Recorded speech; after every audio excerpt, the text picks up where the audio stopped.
পালন করে আসছে, দেখছেন তাদের মাঝখানে দুর্নীতি নাই। রাষ্ট্র পরিচালনার জন্য বাংলাদেশ জামাত ইসলাম আগামী বছর যারা আসছে, আপনারা মনে রাখেন এই তথ্যটা নিয়ে যান। যারা অধ্যাপক ইনারা 36 জন মানুষ এই নির্বাচনে অংশগ্রহণ করেছেন। আল্লাহু আকবার। 24 জন অধ্যক্ষ, 24 জন অধ্যক্ষ এই নির্বাচনে অংশগ্রহণ করেছেন।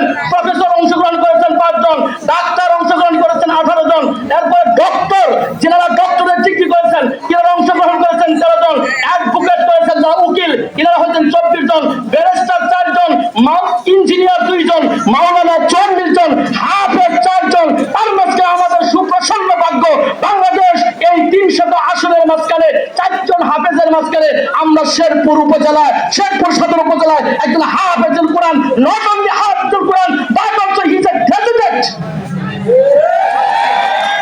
আমরা সেই জন